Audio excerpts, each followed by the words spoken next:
Third grade. Today we're going to write a new kind of poem called a haiku.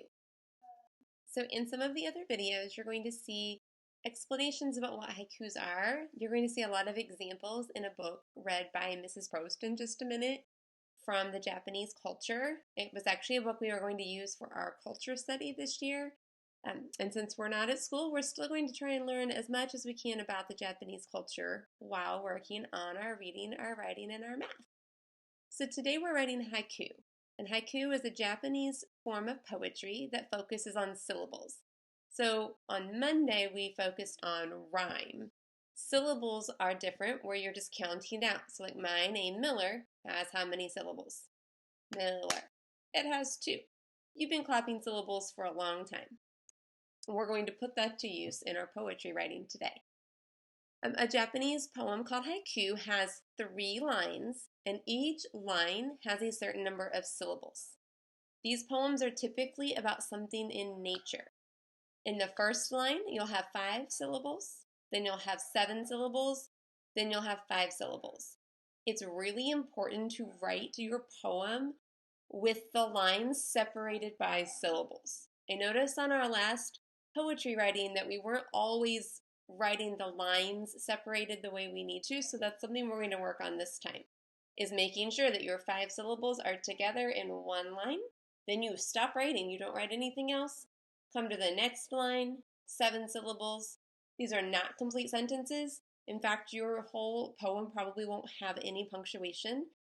You will probably use capitals at the beginning of each line, just like we looked at on Monday with couplets and quatrains. So here's just an example to get us started. I didn't write this one, but I'm going to write the next one for you. The ocean. Beautiful ocean. Roaring waves crash down on me, floating in the foam.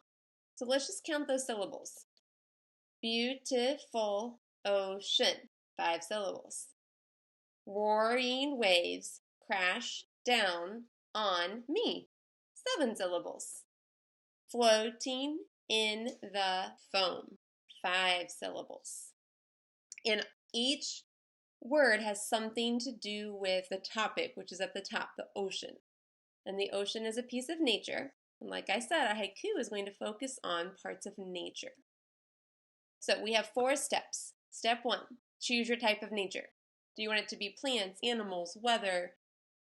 I chose weather because we've been studying weather in science. Choose a topic. So narrow down your type of nature into a very specific topic. So you could do birds, clouds, rain, trees. I chose lightning since it went with my weather study. And then you want to move on to step 3. You want to brainstorm words about your topic. I used my 5 senses to help me. You could even do this on a piece of paper. I just have an eye for what I see, an ear for what I hear, a nose for things I might smell, a hand for the things I might feel, and I even used inside feelings on that too. And a tongue over here for things you might taste. I didn't have as many things for taste on this one. But some things I might see are black, bright, flash, yellow, white is hiding under my head there. I might hear thunder, loud, crashes, crackling. I might smell worms, rain, mud.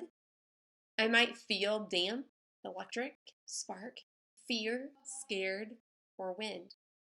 And I might taste raindrops. I didn't really have too many other things I was going to taste with my lightning. And then it's time to writing with our syllables. So I actually have a page here where I have 5 syllables, 7 syllables, and 5 written as kind of a reminder. This is my rough draft. So I have a title at the top. I just called it Lightning Strike. You can be as creative as you want with your title. And then I started thinking about the words that I had just brainstormed in my topic of lightning. And this is what I came up with. Bright flash in the sky, lights up the world eerily, gone in an instant. So let's count my syllables and make sure I got them right. Bright flash in the sky, 5 syllables. Lights up the world eerily. So I used what looks like a short word, but eerily actually has 3 syllables in it. Gone in an instant. Okay, so I have my 5, 7, 5. That's the end of my poem. So they're pretty quick to create. I want you to try making 2 or 3 poems today based on things that you are seeing in nature. You could go outside and get some ideas or just look out your window and show us what you can come up with.